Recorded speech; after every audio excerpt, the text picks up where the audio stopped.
Hoje vamos fazer o unboxing. Esse é o pacote que eu recebi da newcraftday.com e eu vou mostrar um a um a vocês o que foi recebido. Eu recebi esses 3 pacotes. Aqui um pequenino. Aqui é uma motocicleta.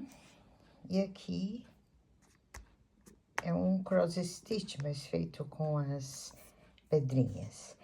Eu vou abrir e mostrar um a um a vocês. É da art.com. São as artes paint. Aqui tem as instruções, como os devemos de usar. Vem muito bem embalado.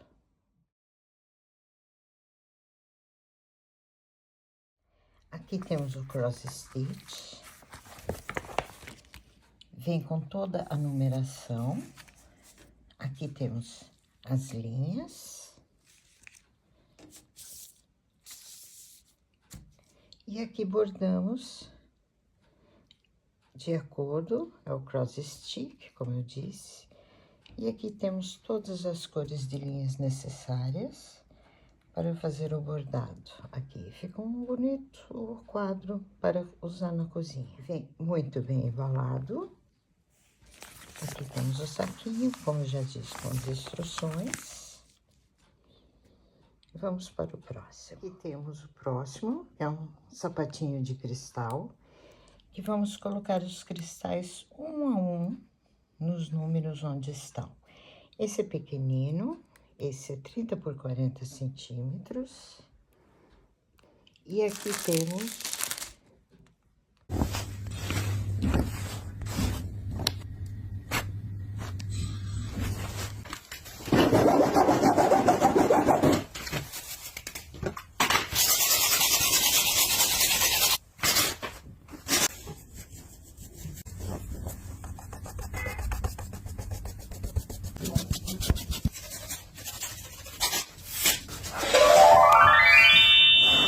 os cristais, que ele vem dessa forma, todo embaladinho um a um, a bandeja, a canetinha e a cola. Isso tudo é da newcraftday.com. As cores vêm embaladas nessas strips, que tiramos uma a uma. Todas as cores aqui estão, onde colocaremos nessa pequena bandeja. E vamos colar um a um nesse quadro que aqui está. E aqui temos o maior de todos. Aqui está o maior de todos, esse é bem grande. Ele é 50 por 70. Para quem gosta de motocicleta como eu.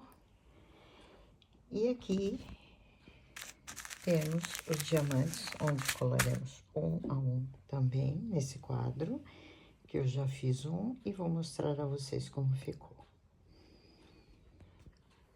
Aqui tem um que eu estou quase terminando. Veja que eu tiro o plástico em partes pequenas, conforme eu vou usando. Essa parte já está feita. Então, só falta essa pequena parte que aqui está, com os números. Eu costumo separar os cristais em potinhos, como aqui estão, com as letras, pois fica mais fácil de trabalhar. E também eu prendo com esses clips aqui na beira da mesa, para que o quadro não se mexa.